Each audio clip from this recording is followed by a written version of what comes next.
Mas gipaladman pa ang investigasyon sa pagpusil patay kagahapon sa buntag sa usa ka abogado ug BIR examiner sa Mandawi City. Di pa matumbok sa pagkakaron ang motibo sa krimen. Apan adunay gitan-aw na ang kapulisan.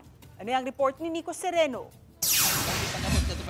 Sa unahan, nagpadayon pa ang investigasyon sa kapulisan sa Mandawi sa dugoong pagpamusil sa abogado sa may barangay Bakilid kagahapon sa buntag. Sa usa sa mga video nga nakuha sa mga otoridad, makita pa ang mga nakamotorsiklong sospek sa pagpusil sa biktima. Pagkahuman, diryot pa matumba ang motor sa duha dihang miaksyon og sibat. Makitang naka-helmet ang mga sospek.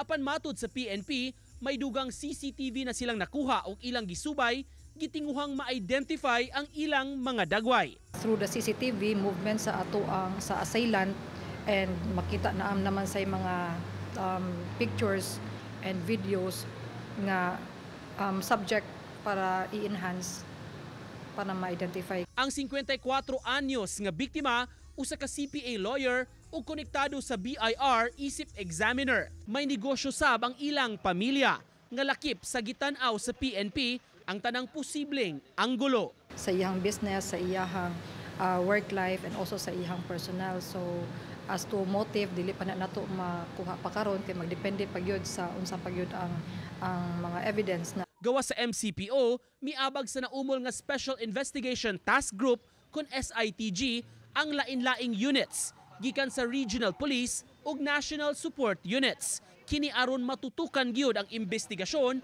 ug mahatagan og kasulbaran ang kamatayon sa abogado. Walay threat nga na-receive ang family but we do not know na mismo sa ato ang victim.